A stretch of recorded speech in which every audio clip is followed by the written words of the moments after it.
because we're all in trouble then. All right, it is 25 minutes before the top of the hour. Join us from the North Lawn of the White House, Kellyanne Conway, counselor to President Trump. Good morning to you, Kellyanne. Good morning. Hey, what is going on? I know that Attorney General Jeff Sessions was going to testify before some other committee this week to talk about the budget for the Department of Justice. And now they've decided, because so many people were going to ask him about Comey and Mueller and all that other stuff, they've decided to put him out in front of the Senate Intel Committee. Yes, well, he's willing to cooperate and share what he knows. What really caught my ear yesterday was Senator Dianne Feinstein, of course, a Democrat, saying that she would like to investigate further the fact that Jim Comey admitted under oath that he acceded to the wishes of Attorney General Lynch to lessen the description of what was surely a full-blown investigation to a, quote, matter. Taking something from an investigation and calling it matter is no small thing, and it's not a semantics difference. This was an investigation of 33,000 deleted emails. Yes, 33,000 deleted emails of a private server, of smashing phones with hammers.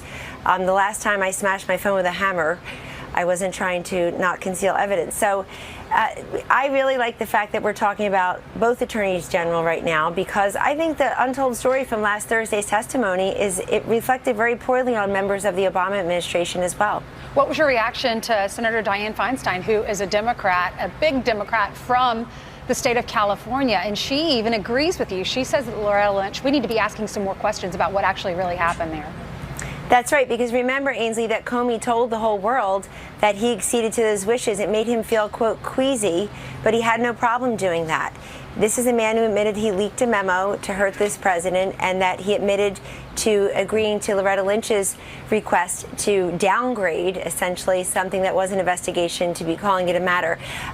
It also goes back to the tarmac meeting between Lynch and President Bill Clinton. It takes about 4.5 minutes, not 45 minutes, to talk about golf and the grandkids, a couple of selfies included. So I think those questions have always swirled around. And I think what Senator Feinstein as a Democrat did is very refreshing, because the Democrats, now they basically say the word Russia more than they say America. Right. They are obsessive about this. They are obstructionist. And they're going to have to go home and face their constituents at some point when they say, what was your message? They have no message, no direction, no leader, no compunction whatsoever to try to cooperate with this White House or with the Republican majority in both houses, with the Republican governors, the Republican state legislatures. Right. Across the board, just no willingness to cross over and support what I would say are even nonpartisan issues like air traffic control and infrastructure reform. Ivanka and her father's workplace initiatives this week, workforce development. I mean, we can't get people to say, hey, skills training, technical vocational education, great idea, I'll cross over and support. All right, Kellyanne, just talking about just this whole thing in the big picture. So far, many people are saying no collusion. Now they're saying, most legal experts say they don't see obstruction of justice. I don't know what Robert Mueller's doing with his Murderers Row team there. What Lindsey Graham said yesterday, he said, Mr. President, if you just don't talk about Comey, if you don't talk about Russia, if you're quiet about this, we will clear you, because we don't believe you were even colluding with your own party, let alone another country. Will the president not talk about Comey and Russia and just punt to his legal team and allow Republicans and others to clear him? The president was very active this weekend speaking about this very matter. And so everybody can see what he thinks at the moment. He spoke about it on Friday. He spoke about it every day this week, either publicly or on social media, which is a very powerful platform for him. He says he reaches over 100 million people combined. And he certainly cuts out the middleman. But to your point, let's talk about the things that we didn't learn the other day, that we didn't hear. We heard nothing. We heard that Donald Trump is not under investigation, never was. All the media who said he was and that he misunderstood Jim Comey are yet to apologize. There was one little retraction. That there is no evidence of obstruction of justice or collusion. That Russia had no influence. There it is. They love us. Hey, guys. And it's a very clean lawn here at the White House. And that Russia had no impact on the elections. Only when Hillary Clinton speaks. Kellyanne, you're a genius at politics. Every time the president mentions Comey or Russia, it doesn't work to his advantage. It works to the Democrats. In fact, so if you agree with that, maybe you don't, if you agree with that and the president wants to get his agenda through, wouldn't he be better off not doing anything about those things, letting others do it? He's likely watching and getting your advice right now, Brian. But at the same time, I don't know why people just can't cover both. In other words, if I hear one more time, well, we wanted to cover infrastructure, we wanted to cover jobs and workforce development, we really wanted to talk about this incredible economy at 4.3% unemployment, lowest in 15 years, fewer unemployed since 2007, I believe, and certainly the confidence numbers are way up. For the last decade, they haven't been this high.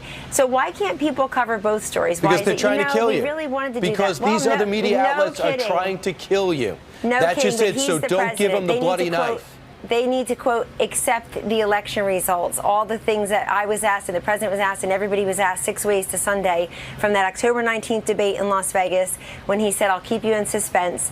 And the next day he said in Ohio at a rally, I'll accept them if I win. And people freaked out, and they're still freaking out. Sure. So, but I think that the responsibility is to cover all of the above. And look, the media has a great responsibility and a great role here. They can be telling the veterans that, hey, but they're not. You now, well, but they should. And you at least give us a platform to talk about facts, to talk about all the great things that are happening that impact real people's lives. That's because, Kellyanne, they care more about politics than they do about America. I mean, they're not reporting on this. They're not. This guy is great for ratings and clickbait and ad sales, and that's it too. The facts are plain and simple. The economy looks really good right now. The Dow, since he's been elected, up 16%. S&P up almost 14%. NASDAQ up almost 20%.